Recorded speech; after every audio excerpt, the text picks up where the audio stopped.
On a beaucoup de questions concernant les gens qui ont déjà fait la maladie, donc la Covid, ou qui présentent des anticorps parce qu'ils les ont fait doser d'une manière ou d'une autre. On dose de plus en plus, notamment dans la population de première ligne, puisqu'il y a des études qui sont en cours.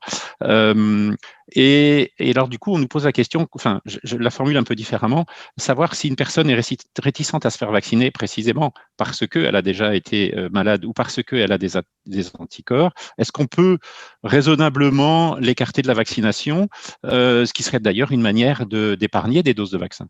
Alors, c'est une question qui aurait pu être posée par Madame Fonck, puisqu'elle a parlé de ça au Parlement hier.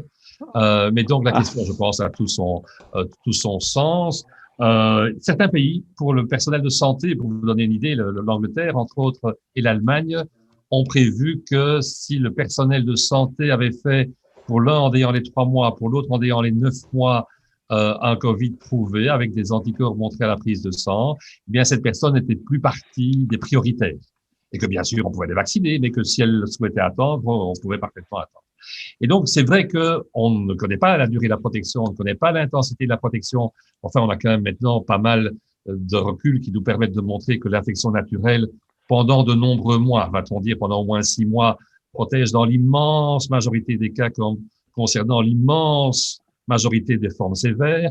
Et donc, on pourrait se permettre, chez des personnes en bonne santé, d'avoir ce type de réflexion. Je pense que c'est plus difficile à avoir, comme le soulignait Michel là tantôt, vis-à-vis des personnes âgées, dont on ne connaît pas du tout la durée de l'immunité et le risque éventuel.